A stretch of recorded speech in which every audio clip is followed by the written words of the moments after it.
the area we're talking about is one of probably four areas where we have consistent, we've had consistent quality problems over a decade or so, or more.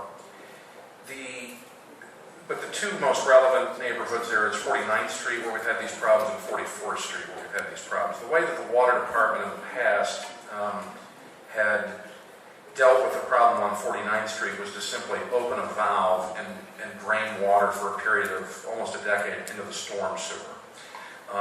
The bottom line was that was to keep the flow moving so that we didn't have this sort of problem. Now, obviously, that's not something we really should be doing, and so we put a stop to that.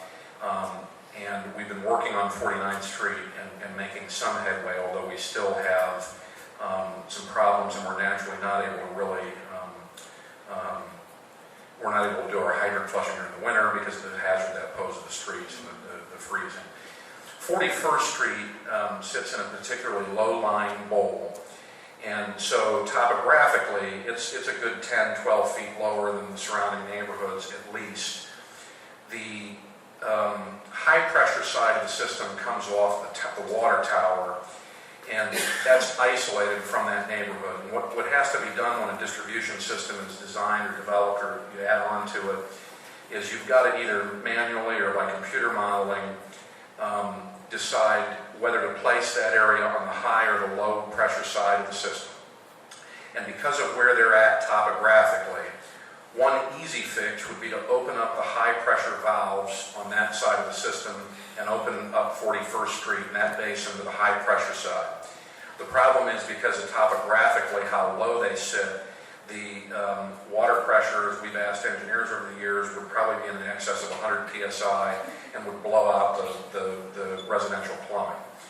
So to increase the pressure, but not to a degree that we destroy the residential plumbing, we would have to put pressure-reducing valves. In other words, we'd have to put that whole neighborhood on the high side of the system. We'd have to install pressure-reducing valves either at all of the entrances where we have lines that come into that neighborhood, or we'd have to put those pressure-reducing valves on each service line or in each home. And that's probably not an ideal solution either.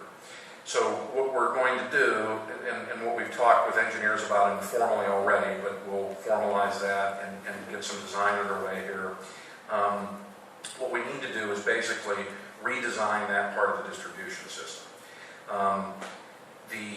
In addition to being on the low pressure side, because it is in a topographically low area, what happens is this sediment will collect simply as a matter of gravity in that low part of the system. Now, while it looks bad, okay, this water is not unfit for human consumption. This is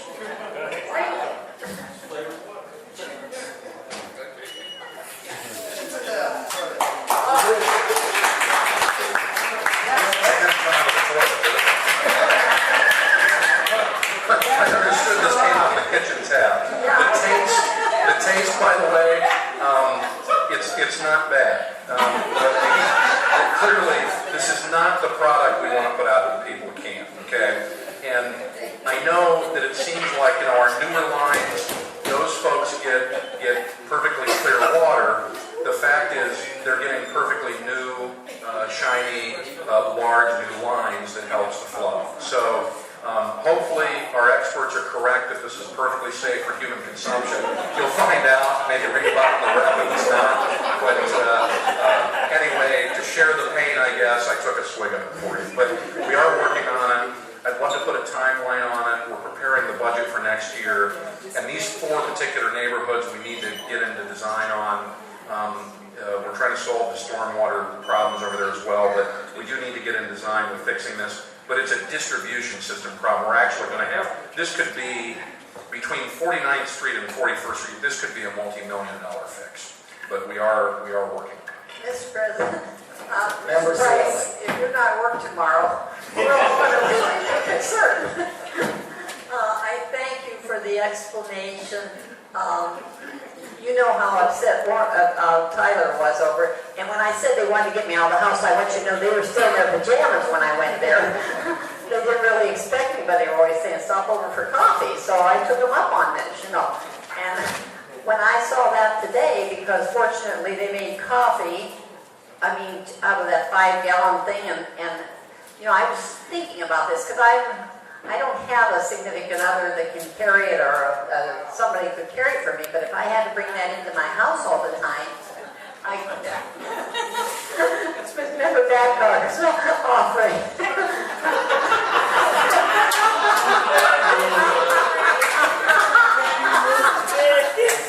Mr. President, just for clarity, Member West, just for clarity, so this was done because of the new pipes that were laid, is that correct, sir? It's been pointed out that you can go to Hartville, to the Hartville Hardware, where we're supplying their water, and go into their bathroom or their drinking fountain with perfectly clear water. That's because it's traveling over a much larger, newer main, and geographically it's in a different area. It's apples to oranges. They also have higher usage. The problem with 41st Street is it sits low, the lines are smaller than they should have been originally designed, and there's dead ends on that part of the system. And in addition, we've not been able to boost the pressure just because of how the distribution system is designed. The ultimate solution is to upsize the lines and to go in and replace all those valves in the system to increase the pressure, but not so much that we end up blowing out people's residential water. Okay, anything else, Member Zarelli? Mr. President, God bless you, Mr. Price. You may have to, because I'm not sure. I really am concerned about you. Well, if you have any ammonium in your purse, I would recommend that you give it to the director before you leave. Member Griffin, you have something? Anything else? Second what he's going to say. Leader Doherty. I move we adjourn. I second.